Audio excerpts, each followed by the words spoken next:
B1 brothers and sisters, welcome to Blacklogic. And this evening we have a special guest. She goes by ChicagoRed, as well as P Rae Easley. Okay. So I would think to look at P Rae Easley not just as a name, but a movement, a voice that resonate with power and conviction in the realms of political activism, education, and community leadership. She was born and raised on the west side of Chicago. Easley's journey is a testament to resiliency, transformation, and an unwavering commitment to her principles. P Rae Easley began her civic engagement as a youth, deeply involved in Chicago West Side NAACP alongside her parents. Her early experience in civil rights advocacy laid the foundation for a lifelong dedication to public service and political activism. Easley's early career saw her interning with then Illinois State Senator Barack Obama, an experience that significantly shaped her political perspectives.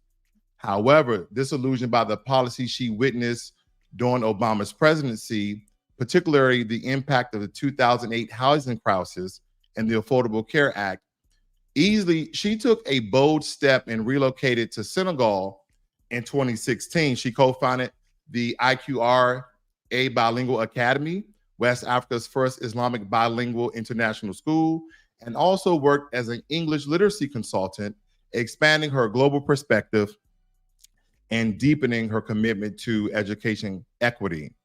Now, upon her return to the U.S., driven by a renowned sense of purpose, kind of renewed sense of purpose, Easley immersed herself in conservative political activism. She has been a prominent voice against policies she viewed as detrimental to American citizens, especially Black American citizens, as well as those people who reside with her in the city of Chicago.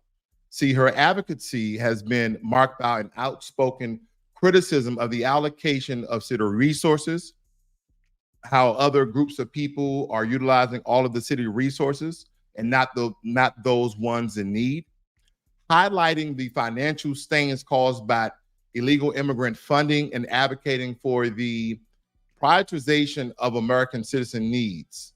Now, as a host of Black Excellent Hour, which used to be on WVON 1619 AM in Chicago, Easley leveraged her platform to champion conservative values within the Black community, aiming to shift political allegiances and inspire greater civic engagement. Her efforts have also been recognized on a national stage, including her participation in the Young Black Leadership Summit at the White House. And I believe that was on Fox Business as well. Easley's work, believe me, family, beyond the airwaves as a Project 21 ambassador with the National Center for Public Policy Research. She is a staunch advocate for policies that support free market solutions, individual liberty, and personal responsibility. Her critiques of current administrative policies, particularly regarding the Title IX and the exclusion of transgender athletes, underscore her commitment to preserving and advancing women's rights in America. So today, we dive into the mind of a very transformative leader, exploring her journey, her perspectives on current policy landscapes, and her vision for a more equitable and prosperous future. So without further ado, I'll bring P Rae Easley to the stage. Good evening, sister. How are you doing today? Good. How you doing today? Thank you for having me. Like he didn't wrote a whole dissertation. I'm just one lady trying to live a life. I totally understand. So we're going to get right into the questioning.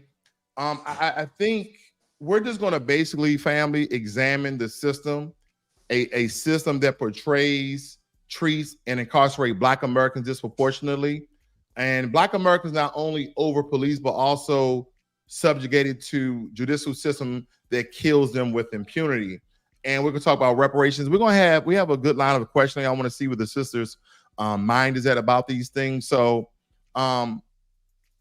P Rae, if you don't mind, or ChicagoRed, what do you? You call me P Rae. The people call me P Rae.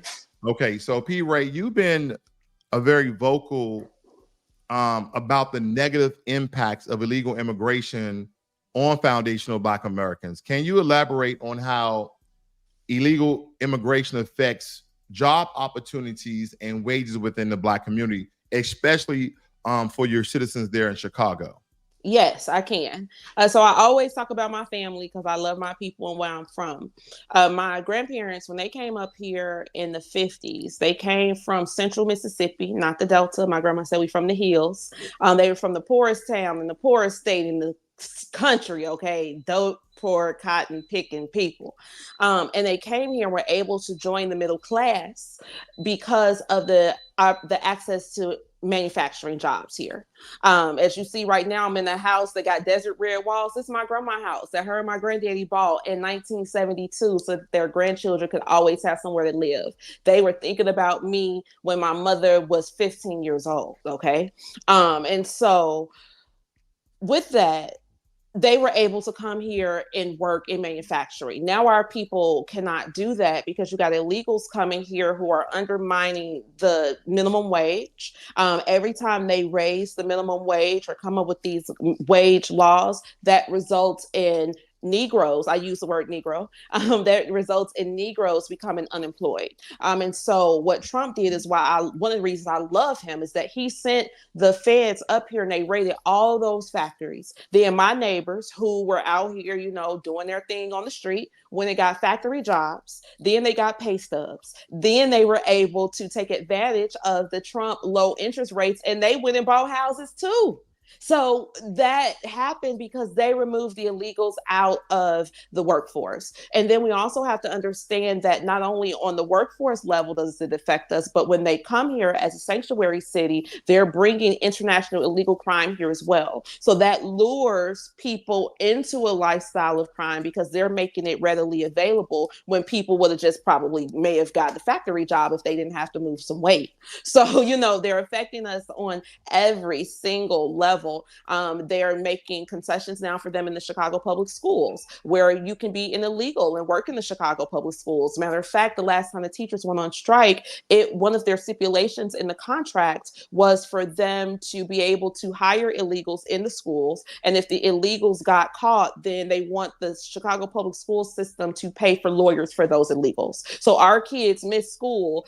Negro people, non-immigrant people, none of that immigration stuff is any of our business, but our kids miss school because they were trying to fight for that. So it affects us on every single level. The hospitals are filled now because they're coming here sick. We're the epicenter of measles in North America, right here in Chicago, because they're sending all the illegals here. The kids have the measles, they're spreading it in the schools, and now the kids are bringing it back to their American parents. We have meningitis popping up here. We have TB popping here. Like I said, it's affecting us on every single level. Even today, I was driving past the food pantry and I saw the line was filled with illegals. And I'm like, wait a minute, this not for y'all. We didn't fight for this for y'all, but here y'all are in the line getting the food that we wanted our people to eat. So like I said, on every level, it's just compromising our quality of life. Wow, that was a mouthful. And I can't, it was only one point that I guess I truly disagree with, but we're going to cover that later in the broadcast because everything else you were spot on. I totally agree with you 100,000%. Not that I'm pushing for people to do illegal work. Okay. I'm not saying that they're pushing people to do that. I want to make that clear.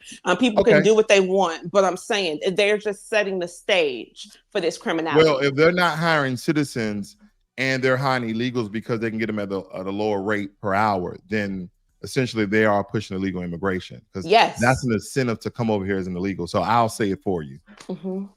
All right. Now, I know that some may argue that illegal immigration, and this is the argument that some people have, that illegal immigration doesn't significantly harm Black Americans, but rather fill jobs that others are willing to do. So what is your perspective on that? I think that we are not making this up. Frederick Douglass was talking about the same thing in the 1830s. 200 years ago, Negroes were having the same conversations, okay? So this is not a new concept for us. Yes, they're out there picking the produce, but you know who else could pick that produce? Able-bodied welfare recipients. You know who else could pick that produce? Prisoners who are now sitting in jail with iPads, making TikToks and going on live. We have more than enough Americans here to do that work, but they, again, have these stipulations to push poor Black people out of the workforce. I'll use Mississippi as an example. They have a lot of chicken factories down there.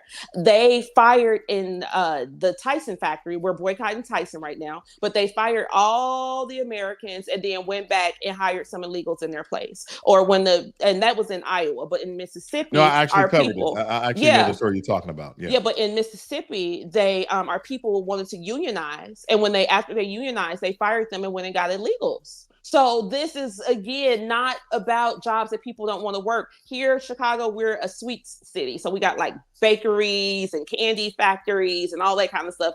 We're the manufacturing hub of America, and so yes, people want to go work those factory jobs. Yes, people want to go to the steel mills. Yes, people want to do everything that a good union salary would give them if an illegal wasn't there working illegally. Well, what policies do you believe that would best protect the economic interests of Black Americans, especially there in Chicago, that's in relation to immigration?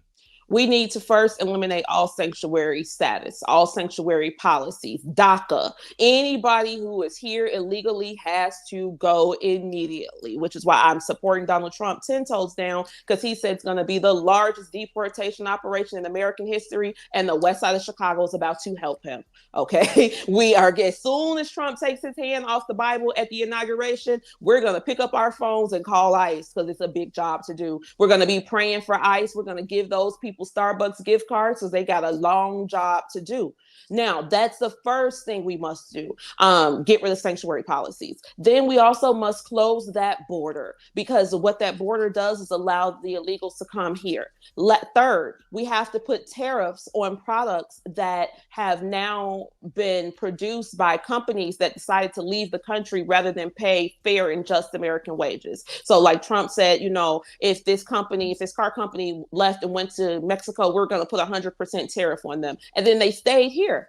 That's what we have to do. For instance, Brock's Candy, which was a huge factory right here in my neighborhood, they left and went to Mexico. I don't eat any Brock's. Now, I refuse to eat a peppermint, anything made by them, because they decided to leave my people illegal to go give some jobs to people who don't deserve them more than we do. So those are my three things: get rid of sanctuary cities, close the border, and make sure that the people who are working are supposed to be working E-verified. And tariffs, definitely lots of tariffs. So 4 things. It's funny. I think we're getting to the section of, I agree with those 3 things that you stated, versus the next topic we were going to get into, as far as when it comes to your admiration of Donald Trump, because you have a strong stance on Donald Trump. Yes. Advocating for Black Americans to actually vote for him. So can you explain why you believe Trump is the best candidate for Black Americans and as a country as a whole? Yes. Firstly, the Negro is 100% American. So anybody who is America first is Negro first, because this is our country. Everything here is for us and us first, from sea to shining sea. We are as American as sweet potato pie, not apple pie, because we got our own pie, which is an American pie, and it belongs to us. So because he's America first, that's us. Secondly, he takes the safety and security of our country very seriously. In my own family, Operation Legend, which was a federal initiative that sent federal law enforcement to help local municipalities dismantle criminal organizations and solve crimes, that initiative came to the West Side and solved 3 murders in my family. Mine. 2 first cousins and a third cousin. Okay. We never thought that we were going to get justice. We thought that our people were just going to be regular, another Chicago tragedy. And Donald Trump sent those federal resources here to give us justice. And not only did we get justice, but there were 17 other murders on that indictment. So 17 other families got the justice that the city of Chicago did not want to give to us, that they didn't even, I believe, try to give to us, because they completely threw my people away, because these were street gang incidents. Okay. He took them seriously. He said that those lives matter too. And that's why we're going to vote for him. We also are going to vote for him again because he's going to close that border. By closing that border, it's going to reduce the amount of street crime that we have, because that open border has made the west side of Chicago the epicenter of the cartels, all of them. We are the distribution point of 90% of the heroin in this country is trafficked right here off the expressway by my house, 290, that they call the heroin highway. They got fentanyl, they're trafficking bodies, there's pimping, it's killing, because not only are they shipping drugs, they're shipping guns, and not pistols. I'm talking about AK-47s, military grade stuff is being trafficked to my community by these international criminal organizations. All of that. Some may argue with the high rate of percentage of violence in Chicago with automatic weapons. Just to kind of, I guess, bring an example to point, is that the violence in Chicago is already sky high. So are illegal immigrants making a significant change in that as well? Yeah, so firstly, we have to understand that crime was not always super high like this. Yes, they're bringing crime here. They're bringing guns. They're bringing fentanyl. They're having knife fights. Illegal raped a woman in broad daylight on the sidewalk outside of the train on her college campus. Another one 2 days ago kidnapped a woman and her child. Okay, these people are off the chain. We don't have any IDs for them. They're going to jail because we're a no cash bail state. They don't even get to stay in jail. They're going to jail multiple times under multiple names. People are now starting to catch on to the trends. We have to understand that all of these illegal aliens who are currently in our country are criminals. They decided to pay the cartel to traffic them to the United States of America. That is a criminal act. And so we should not be surprised when criminals commit more criminal acts. So yes, our people were here doing it. We had the Rays and the Hectors committing the crimes in the city of Chicago. But even to that point, a lot of that stuff is cartel-driven crime. The last 2 summers ago, a neighbor down the street got murdered. I'm talking about, I was coming out my house. The Uber driver said, "Come on, girl, they were shooting." I'm like, I didn't hear anybody shooting. As we were driving, I saw one of my neighbors balled up on his car. His body was still smoking. He was shot to death. When they did the investigation and put out the picture of the shooter, it was a Mexican who shot that boy down like a dog in the street. So all this crime that you're hearing, this is not black on black crime, because they only solved 18% of the murders. They only solved 6% of the shootings. So we don't know who's doing this crime. We just know who's getting caught. So I get really frustrated when people are like, well, Chicago was already violent. We weren't solving the crime that was happening here already. So we can't say that, we should just accept this new crime because it was already crimes being here. I'm sure your child could jump on your couch, but the neighbor child couldn't, because they live there. And we don't compare people who live in our house to people who live outside. Good point. Trump, he has been known for very controversial remarks and policies. What specific achievements or policies of his do you think will or have positively impacted Black Americans directly? First things first, he got that HBCU budget out of Congress. Every year, the HBCU presidents had to stand before Congress and beg like slaves for funding. Some years they got it, some years they did not. Jim Crow Joe sat in Congress and let 12 HBCUs close while he was there. Okay, so now they're talking about Joe is a big proponent of HBCUs. No, he's not. What Donald Trump did is he said, no, we're not doing that anymore. We're taking that whole budget. We're going to make it a line item in the White House budget. The White House budget does not go under debate. And now whatever number that president puts in that line item, that is now the HBCU budget. So Trump initially put $250 million in it, and that's only because that's all they asked for. They actually asked for less than $250 million, and he put a little bit more on top and gave them $250 million. And now Jim Crow Joe is like, oh, I'm going to give them $8 billion. And I'm like, where was that $8 billion when Morris Brown needed it? Where was, you know what I'm saying? Like, sounds like desperation. Yes, that's exactly what's going on. So the fact that Donald Trump directly invested into HBCUs, and I'm an HBCU grad, shout out to Hampton University, the better HU. I went there on a full academic scholarship. So for me, federal funding for HBCUs matter. Most of all, we educate the overall majority of Negro professionals in this country. Number one, that's what he did for us directly. Number two, we had the platinum plan. And then people let Chucks and Pearls trick them out of $500 billion for $1,200 stimulus checks that Trump made them give us because Joe was only trying to give us $6. You see, so it's just annoying in a way. Not that you're annoying, but people are like, he didn't do anything for us, and I'm like, that's because you only watch MSNBC. That man did a lot for us. He did a lot for our people. Even if we just focus on the HBCU thing, that's more than any U.S. president has ever done in the history of this country. I mean, critics argue that Trump's rhetoric and actions have been very divisive. So how do you reconcile with support? And to your point, and I guess to make a better argument of it, is that Donald Trump nor Joe Biden has done anything directly for Black Americans, because when you say increase or made it a line item in the White House listing of $250 million, I think, annual funding, that's only going to those Black people, or rather not even to those Black people, because there's a small percentage of non-Black people now go to HBCUs, but they're receiving that, not all of Black America, because all of Black America as a whole, right?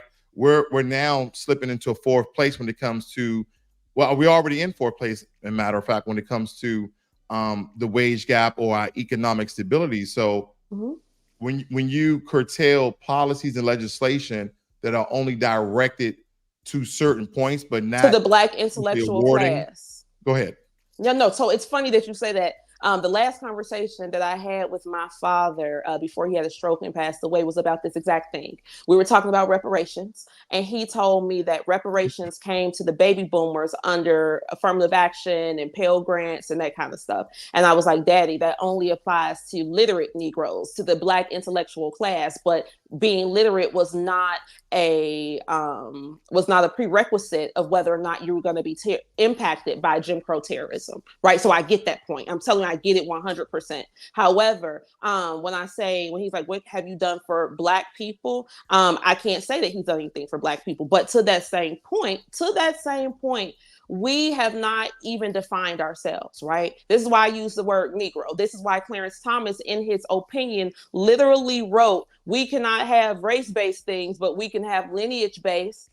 We have not even established ourselves as a legal entity, right? So I think once we establish ourselves as the Negroes, as the freedmen, I don't get into ADOS and like FBA, that kind of stuff. For me, that's social media. I go by what's already on the record, and what's on the record is just for us.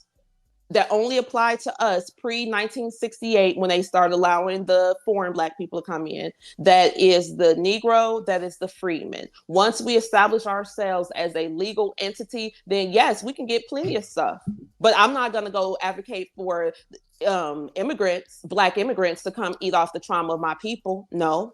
Of course not. I mean, me neither. But you're stating to, I guess, certain terminology that people have created, and that there is now a new following based upon lineage. But when you take, for instance, U.S. freedmen, right? My brother Marcel Dixon, he states U.S. freedmen, and I agree, But I think the one thing that when we talk about foundational Black Americans, is that, in a sense, it's very difficult to co-opt, because freedmen, at the time, they had Irishmen, they had other groups of people.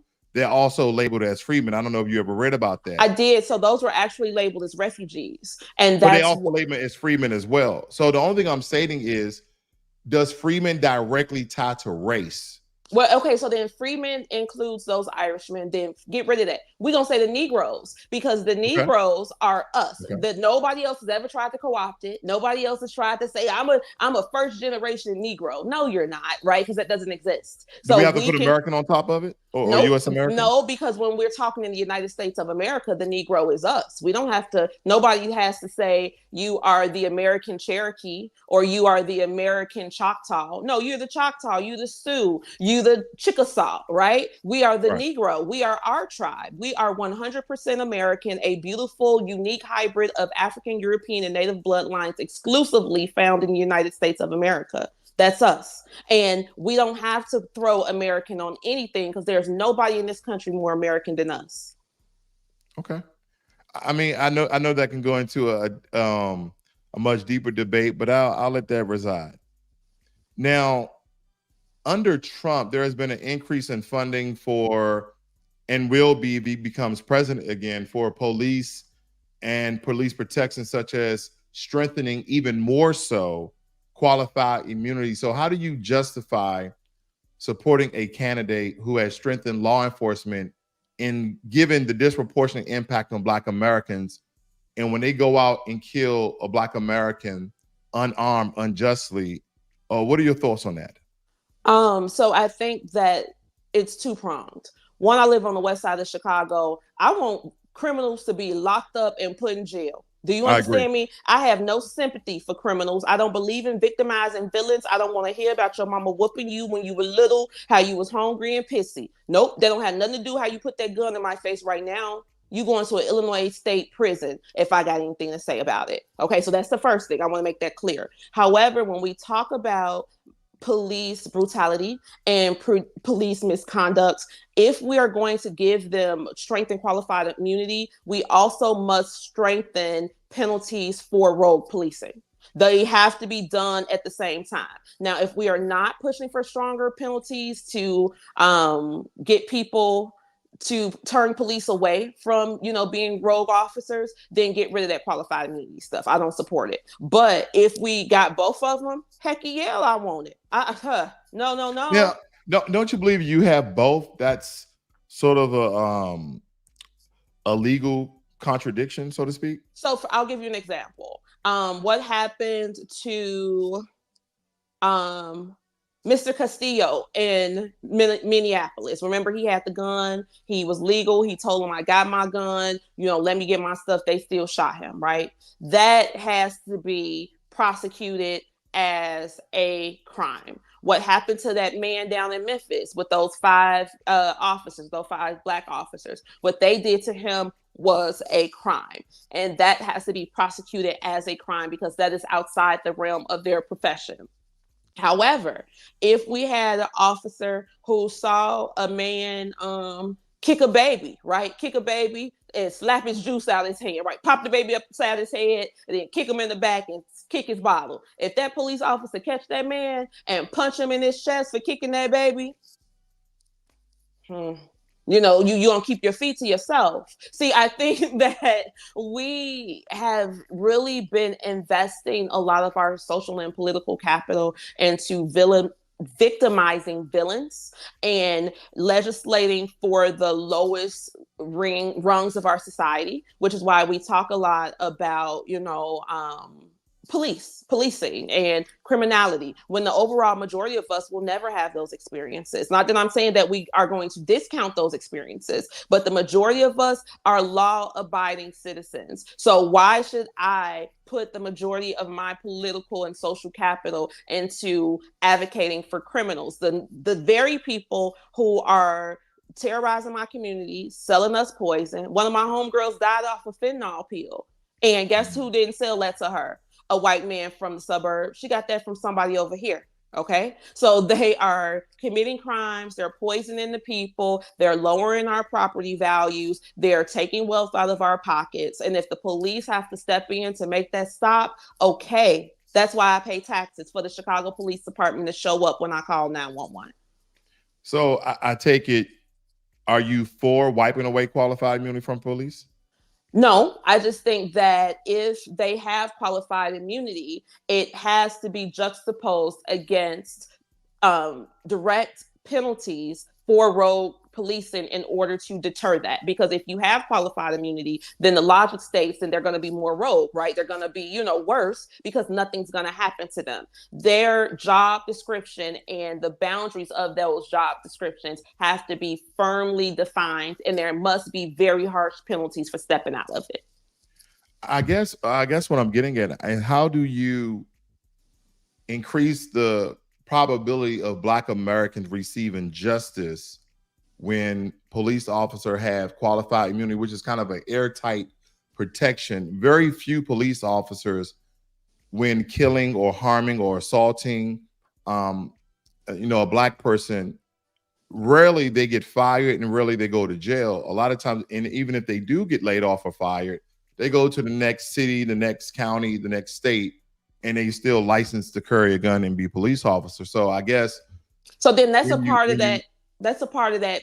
Then that's a part of that legislation. So if you get caught being a rogue police officer, misusing your gun, violating somebody's rights, costing the municipality settlement money, you go on a national do not hire list. You can't be the police no more. You can't carry a gun, cuffs, batons, none of that, because you don't know how to act. So it has to be a holistic change in the police. But I'm not going to say that I just want to get rid of qualified immunity completely. No, because again, if the police have to throw a brick to stop a man from shooting a family, throw those bricks. But if you threw the brick, but no, but if you threw the brick, no, hold on, but if you threw the brick, it better be at a criminal. So you can't throw bricks at innocent people. That's what I mean. No, I totally understand that. I guess when you have qualified immunity and the way that it's been working, it has allowed police officers, and we call them race soldiers with badges because it's mostly of the lighter tone cops, in the white community, and not all white cops. Don't get me wrong. There's some white supremacist cops out there who held the badge, and they're allowed to persecute Black Americans with impunity. So, but look at what happened to the man in Memphis. Them was Black people. Those are Black people. So take race out. No, right. Don't get me wrong. I'm saying the vast majority of things. I mean, we speak in singularities. I mean, of course, there's always going to be a point that contradicts the other point. I mean, because a lot of the officers that harass Black people up here are Black. A lot of people getting out of jail is because of a Black detective who railroaded them. So I don't get into those arguments about the evil white policeman, because I know plenty evil Black policemen. Anybody in America, I want y'all to hear this. If you don't get anything out of this interview, the villains of Black Chicago are not white, racist, Republican boogeymen. These are fellow Negroes who are in the Democratic Party. Who you would say around the country is the vast majority? Around the country, I'm sure it's white officers. I mean, the race is white, but I'm saying don't make it racial. Don't make it racial, because they're doing this across every race. It's already racial. I'm not making it racial. Mm-hmm. There's an outstanding number of statistics and metrics that shows us that white police officers, and not all white police officers, I made that very clear, that they kind of dwell within a certain community, that when given cases, they are harming Black people who are unarmed and unprovoked. Mm-hmm. So that's all I'm stating. I'm not stating that Black cops are not like that either, but I'm talking about the vast majority. So the vast majority are getting off with impunity. Then qualified immunity doesn't balance the law and justice for Black people. That's why you have to have stronger accountability. That's what I'm saying. With qualified immunity, that accountability has to strengthen. That's what I'm saying. But I'm not going to say get rid of qualified immunity. What I want is more accountability. Both can exist in the same paradigm.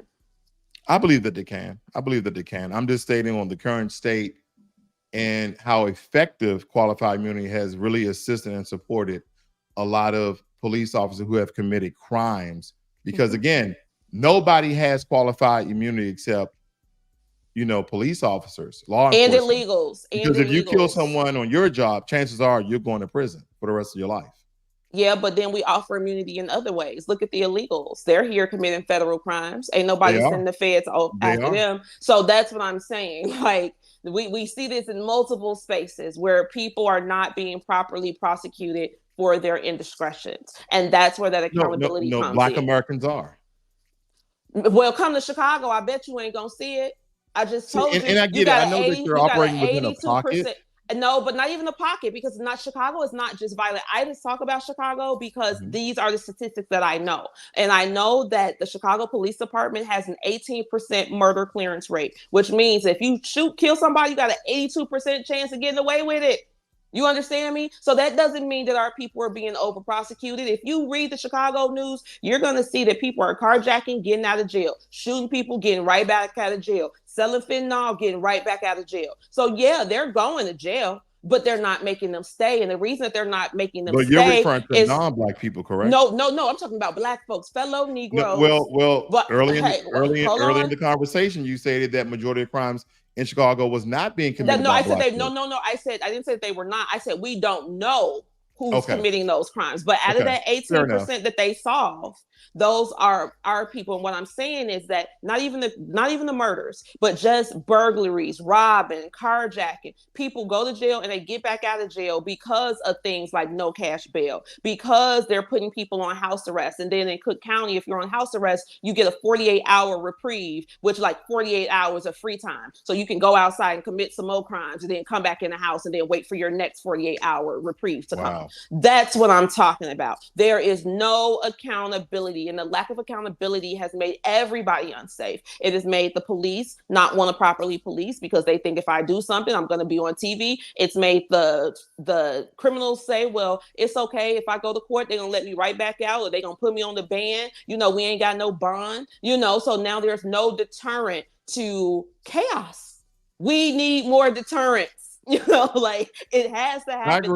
This is a Protestant country, and in the Protestant religion, we believe in hell and brimfire and accountability, and we have gotten away from that, and now we got chaos, third world chaos. I believe in the deterrence of chaos, but not the Protestant part. I'll just say that.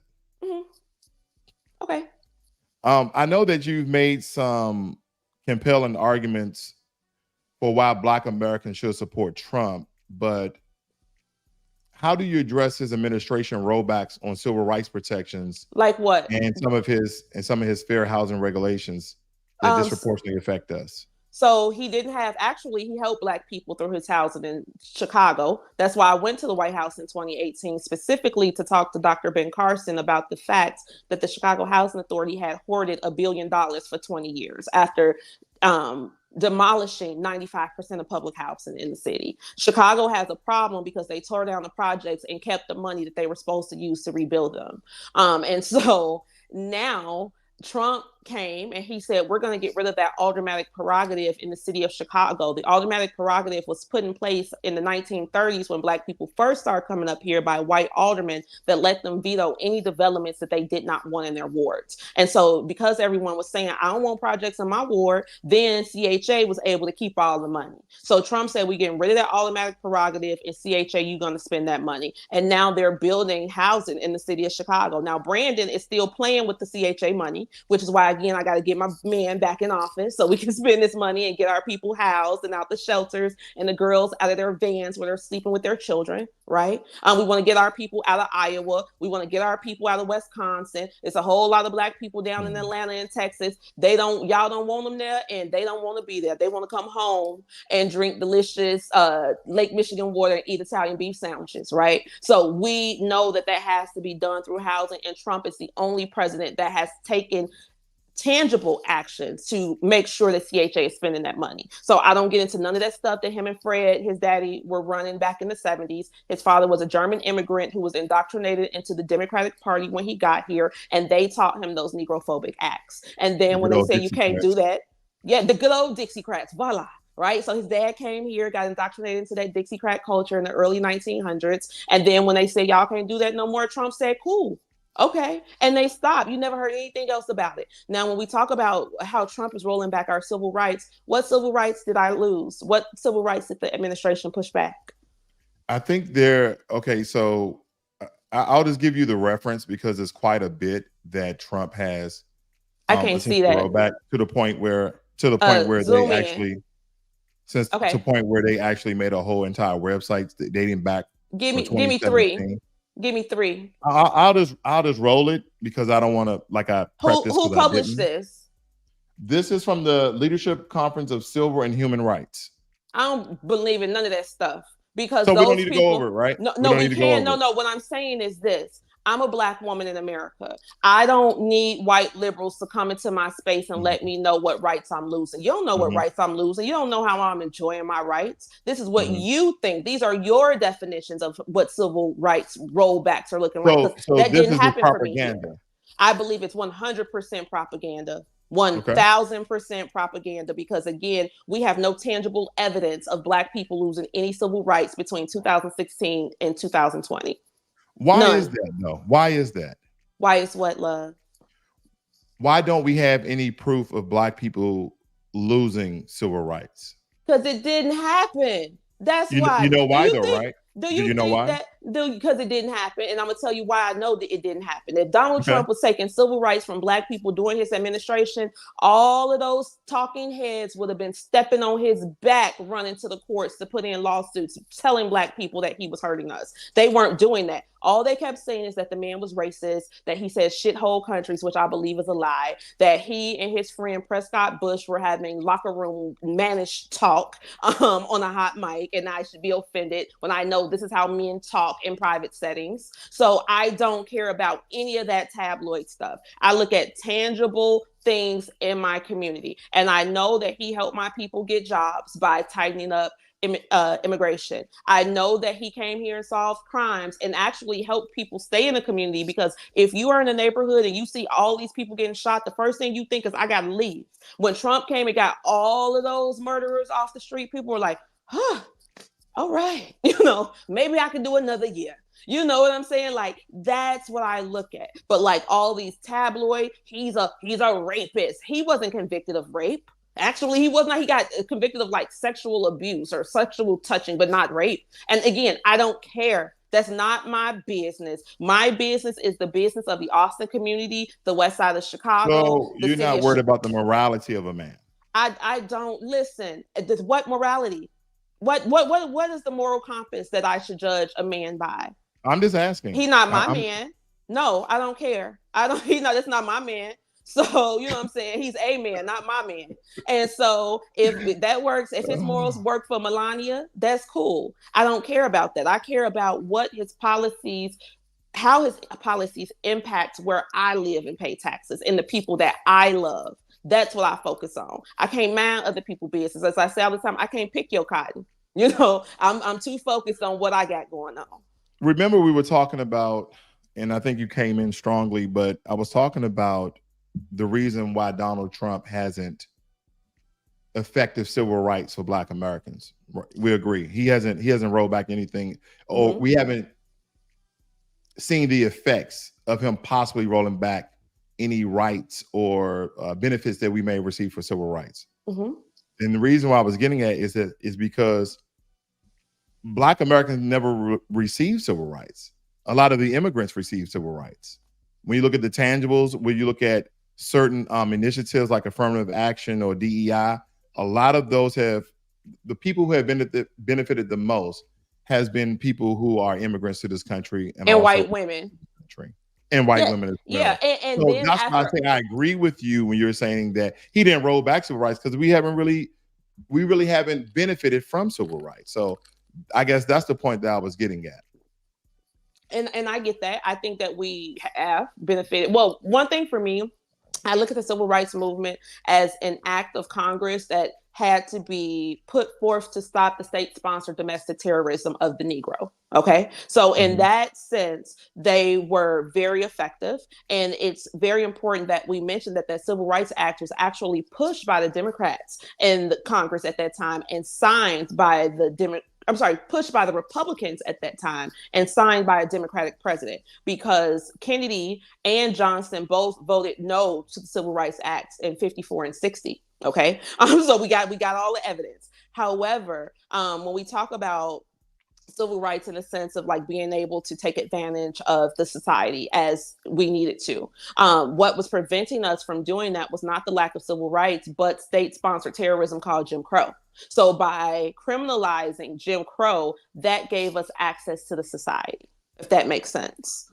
It does. Yes. So I don't get caught up in the civil rights of it. I look at three things at all time: power, wealth, and access. And so by stopping that Jim Crow terrorism, we were able to at least attain, those three things in various ways before crack came and took it away. And then before Barack Obama came and took all the housing and the money. Here's a quick one for you, and I just want to know your thoughts on it. Central Park 5. What are your thoughts on Donald Trump not publicly coming when he had the opportunity to apologize He should or have. recant his statements? He should have apologized. He wrong. In my opinion, if you wrong, you apologize. But if he Right. don't want to apologize, so what? If I Okay. said that I was raped in Millennium Park downtown, you best know, trust, and believe I want the Johnson Ebony Publishing people to put out an article. I want Willie Wilson to put out an article. I want every rich Black person in the city of Chicago to sign on an article on the Sun-Times that say, we want justice for this woman, string them criminals up. Because he did that article based on the available information at the time. Now, when it came out that information was not true, then yeah, he should have apologized. But the fact that he chose not to has no bearing on my life. I mean, I guess here's another take. Given Trump's handling of issues like the Charlottesville rally and his comments on, various racial matters, how do you ensure that your support does not alienate other members of the Black community who I may don't care see about him as them a harmful people. figure? That's their business. I'm not here to gain friends, company, nothing at all. I'm trying to maintain the Austin community. And we don't need everybody. The Honorable Marcus Garvey said everybody cannot go. So That's if true. you want to stay where you're at and you find comfort in the chaos of Jim Crow Joe and the progressive perverts, stay. I'm not here to convince you. But if you feel that that's not good enough and you deserve better, put on your gym shoes, tie them up real tight because we're running to the right.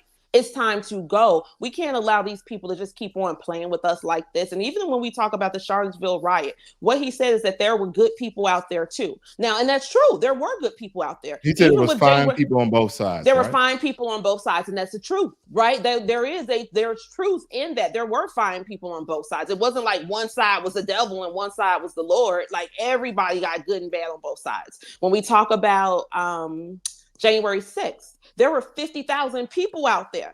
And 200 people went to the Capitol. Now everybody focusing on this. What's that? 0.04% of the crowd, right? Or 0.4%. My decimals are off, but less than 1% of the crowd, right? Everybody's focusing on them and not the other 49,800 people that were out there. This is the propaganda that gets people confused and in their feelings. I'm not a feelings person. My daddy raised me to be hyper logical. And when it's time to be logical, you got to do what makes sense. I don't care about any of those things. I don't care about white nationalists liking them. So what? I do too. I don't care about the Proud Boys because I know Black Proud Boys. One of my great close homies is Georgia Proud Boy of the Year. He a Black man from Savannah, Georgia. You see what I'm saying? So he said that he sees this as a male fraternity. They like to shoot, drink, and talk about how they love America. Okay. I don't care about that. That has absolutely no impact whatsoever on our conditions on the west side of Chicago. And if I was to focus on that, I would be doing my people a disservice because I got too much of our own business to mind to be caught up in some stuff like that. How do you propose to engage and mobilize Black voters who feel disillusioned by both major political parties? I'm going to tell them to look around. Look around. Do you like paying $4 for gas? Do you like buying $5 milk? When is the last time you got your nails done, girl? When is the last time you took your girl on vacation? You can't do that because your bill's up. And your bills are going to continue to go up. Do you feel comfortable with your child taking a bus home from school? No, because we got illegals on there. You don't know what they're going to do to the kids.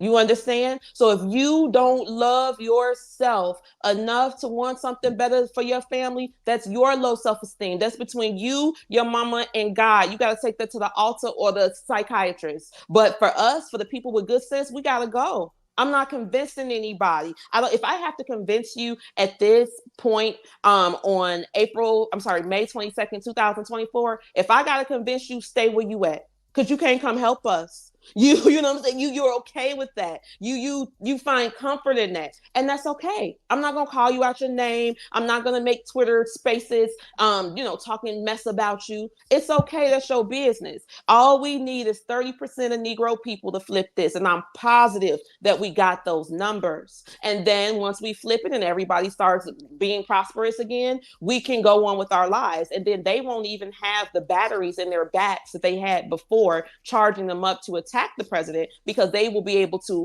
really see how much the leftist media propagandize this man, because you got to remember he beat Hillary Clinton and that hurt her feelings. And her and her husband were in major politics for 50 years. So they knew how to manipulate the media. They knew how to get the influencers going. They knew how to commit smear campaigns because this is what they were great at. And that's what they did during Trump's first term. And now, look, now we in the land of Jim Crow Joe and everybody's suffering. So I don't think that we're going to be silly enough to do that twice. Now, this next question, excuse me, this next question is more of a, it's more nationwide than Chicago. I just want to hear your perspective on it. Reparations for foundational Black Americans, what you know as Negro or U.S. freedmen. What is your take on that? I think that we have the best chance at reparations under the U.S. Justice for Domestic Terrorism Fund. This is a fund that the United States of America already has in place. And with this fund, they pay out stipends, however, with whatever frequency to the direct victims and their heirs. We have to get Jim Crow declared an act of state-sponsored domestic terrorism against the United States, and then make the United States pay whatever that amount of money is into this fund, and then they're going to pay our reparations out like that. They sued 9/11 for 9/11. The Saudis had to pay into that fund. For the Iran Swedish flight, the Iranians had to pay into that fund. There was an event in Panama. The Panamanians paid into that fund, and all of the victims of those events that didn't even happen in the United States, aside from 9/11, but all of these were foreign events that affected American people, and these people getting paid out because it was declared terrorism. So I want to be paid for Jim Crow. My mama is a Jim Crow survivor. My aunties, my uncles, these are Jim Crow survivors. And we deserve that because we were doing good until Jim Crow came out. Reconstruction was popping. We still have the tangible evidence of our success during Reconstruction right now in 2024, almost 150 years later. But all of that progress stopped when the Democrats and their guerrilla warfare arm called the Ku Klux Klan began to terrorize us. And they were able to do that with the protection of the federal, state, and local governments. Therefore, that is state-sponsored terrorism, and the Negro must be paid. And that way, we don't have to talk about who qualifies for it. We don't have to talk about lineage. We don't got to talk, going way back. If you trace your people back to the 1930 census and it's got a B on there for Black or it's got a C on there for colored, we know that those were Black people being terrorized by Jim Crow, and those people deserve to be paid. Simple. By the lineage. By lineage, yes. Okay. Because Jim Crow was a system to hurt the Negro. That's why you got to get it declared. No. I'm just clarifying for the people who are watching. Oh, yeah. Yeah. Because I'm on point with that. I know you're familiar with Foundational Black Americans. I know you are. Last question for you then. This is a hypothetical. Take as much time you need to come up with your response. Jim Crow Joe, hypothetically, guarantees cash payment reparations and a slew of other incentives and benefits within a reparations package for Foundational Black Americans, U.S. freedmen. Donald Trump say, no, I may just give an extra $5 million to HBCUs a year, but I'm not going to do anything that directly affects Black Americans for the people who are descendants of slaves in this country. Who should we vote for? Donald Trump. Joe hates Black people. He's the last living Dixiecrat. It's a hypothetical. Y'all. It's a hypothetical. I know. I'm telling you, it's a hypothetical. Joe Biden is the last living Dixiecrat. If you go back and you listen to the things that he says, he was friends with the Dixiecrats in Congress. Mm-hmm. These were his big brothers, right? And he said that these were his big brothers because Delaware was a slave state too, and he had a lot in common with them culturally. He ain't nothing but a good old boy. So even if he were to give us reparations, no trust and believe, Jim Crow Joe's going to come up with a plan to trick you up out of all that money, just like the Dixiecrats do. Period. All we got to do is look at Joe's history. And if you decide that you want to vote for the last living Dixiecrat to get some bread that he going to play a game with, he going to put some taxes on your reparations money. It's just like he taxed. You're going to get the money. No. Hypothetically, I'm just going off Joe's history, right? Joe is the one who voted to tax Social Security, right? So if he Right. voted to tax Social Security, he's gonna tax your reparations, okay? That's a way he's gonna take it away from you. We know that Joe said out of his mouth, every crime bill that came out of this Congress had the name of Joseph Robinette Biden on it. So you know he's gonna come up with a plan to lock you up and take your money from you. We know, you know what I'm saying? It's like asinine. So are you stating that Black people are, slowly turning? I mean, we've always been conservative. Now we understand that we was duped and tricked on the civil rights era when Martin Luther King went to Lyndon B. Johnson and got No, civil rights, honey, and that's all of not us how that became happened. Democrats. No, What that's not how happened? that What happened. happened? In Chicago, you had to be a Democrat. When my grandparents came up here from Mississippi and wanted to get a driver's license, the person came to the house, had my granddaddy sign up for the local Democratic organization. He gave him $10 and he gave him a driver's license. If you work for the city, county, or state and you didn't put a Democrat sign in your yard when it's time, you could get fired. You could get kicked out the union. We had a culture of patronage here. That's why it was called a Democratic machine. And so because our grandparents were indoctrinated into this when they came from the South as Republicans, that's all they know. When I used to tell my daddy, we should be Republicans, he said, shut your damn mouth, Ray. Don't you say that no more. Because if they hear you saying that, they ain't going to pick up our garbage. Do you hear what I'm saying to you, girl? And I'm like, they ain't going to pick up our garbage. He said, no, the machine controls everything. So even if you feeling that way, don't say it. But now, because they've gone through all these federal cases, because people have gone to jail, because we have legislation against it, we don't have that culture of patronage anymore. And I'm telling people we free. So we got to stop saying that we all switch, because a lot of people who came to the North were forced to become Democrats by former Dixiecrats. No, I'm just saying essentially, when you look at the state of Black America prior to the Lyndon B. Johnson of sound of civil rights, majority of us was, almost all of us was Republicans, correct.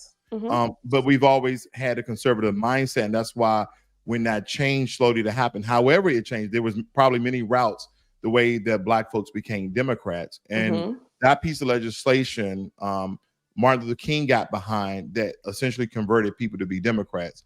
And the point I'm making here is, if we now jump on the Republican train thinking that, or seeing how Donald Trump is trying to push certain policies, and it may or may not be beneficial for us, right? And some people argue it's going to be beneficial for us, but indirectly, it's not going to be directly given, then maybe another 20, 30 years, we're going to jump back on the Democrat train?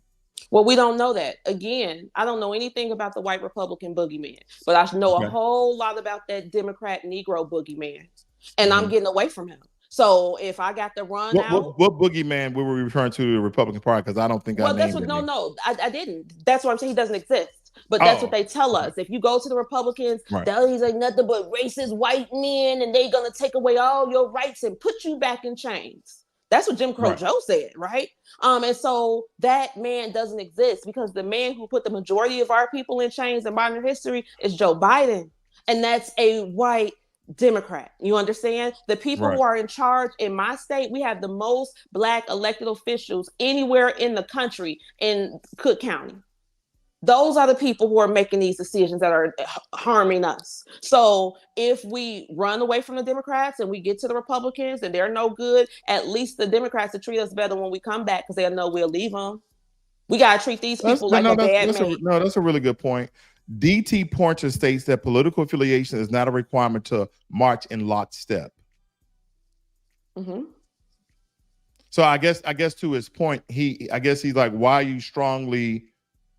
Is it more so strongly voting for Donald Trump? Yes, I'm MAGA. Party, correct. Or converting Black people back to being Republicans with the tag on? Both, because I also know that the Republican Party has its own issues, right?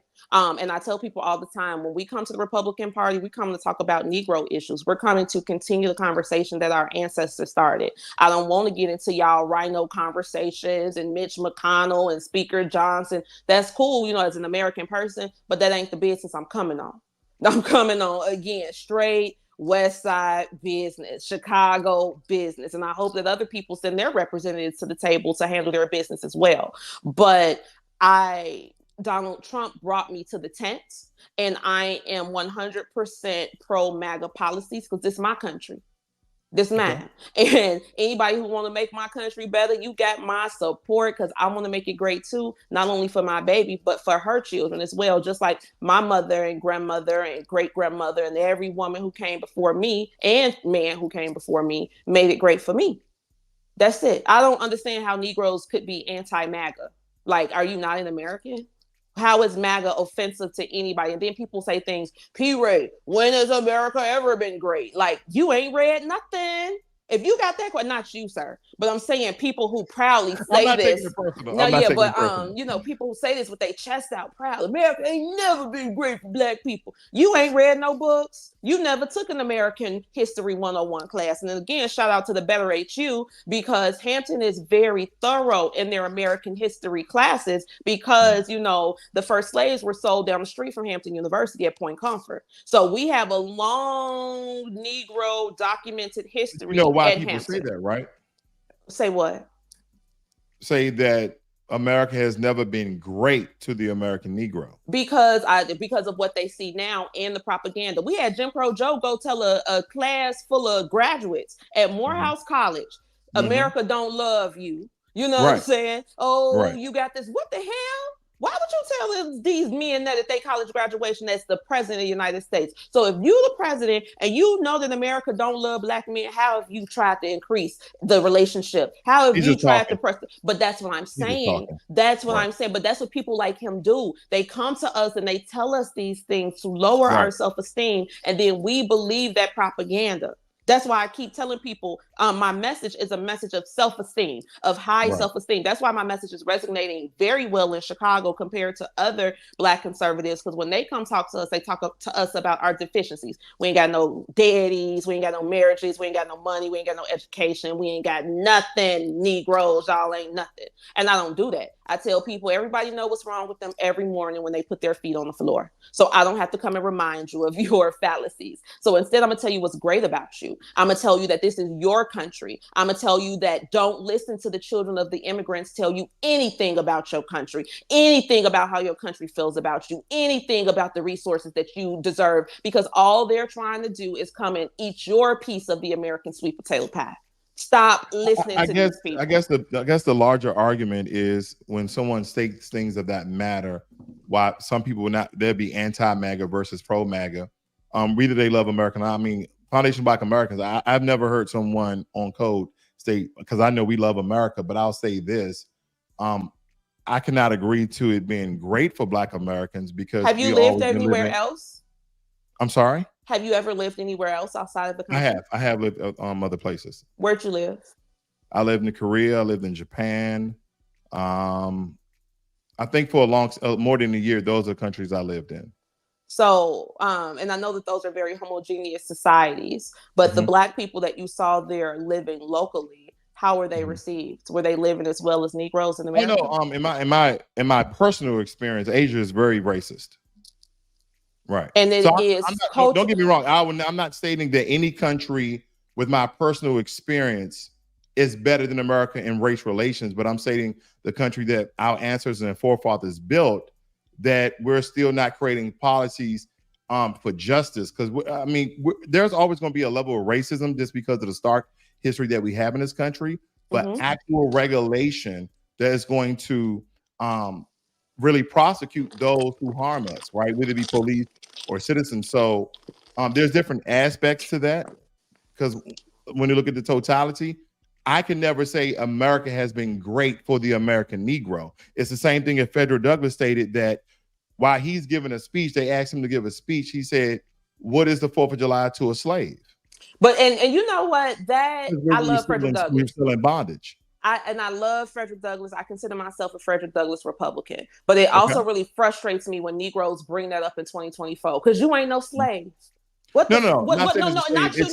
But I'm saying this is what people say. I know people believe this, love, on the 4th of July, on Black Twitter or Black Facebook or Black any social media space. You got people saying, don't fly your American flags. Man, we wasn't even free on 1776 July. Man, shut your ass up. We free now, and you about to go barbecue, and you gonna pop those firecrackers tonight for those kids, and you about to drink that punch. You know what I'm saying? Like, shut up. And I always tell people this: there would be no Juneteenth without the 4th of July. Period. So I celebrate both as American holidays because I'm 100% American. I don't get into these whole notions of, oh, you're 3/5 a human. No, Right. I'm not. No, I'm a full-blooded tax-paying I wonder American. what circles you listen, because I don't hear anyone in my circles even speak of that. Like we're still have, You three got a fifths of lot the of pitiful human. people out here who just use Okay. their American sovereignty to demean and degrade themselves. And again, that's low self-esteem. So as we do this abolitionist work, we have to make sure that we have a very strong component of self-esteem there. And the self-esteem is built through history and your direct lineage and ties to this country. Like I say, my grandma told me she picked 100 pounds of cotton a day in Chula, Mississippi with her hands. That's 2 tons of cotton a month with her hands to get me this space that I could paint the walls desert red. You feel me? So this is a great country. This is a great space. Anybody that want to be great in America can be great. I tell people all the time, this America, go be great. Whatever you want to do, you can do it. Ain't nothing holding you back. If you can't get it in the spot you in, migrate somewhere else and go get it. But ain't nobody holding anything from you. My daddy used to always say the schools never close. You don't believe that it's more difficult for Black Americans to achieve success in America than other groups? Absolutely. Absolutely it is, but it's not impossible.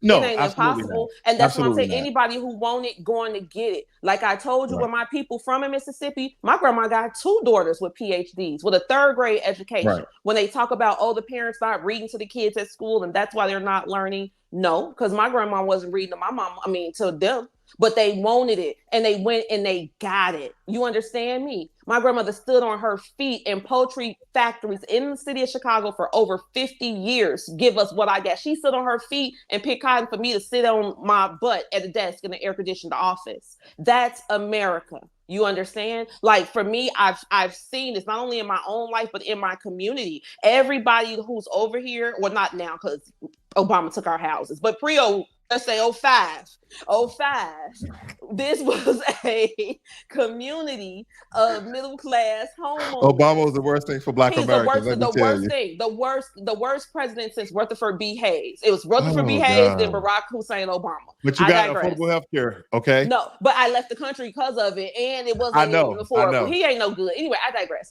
What I'm saying is, history, believe me, I know. Yeah, but the people who over here and bought these houses, these were people who came up here during the Great Migration.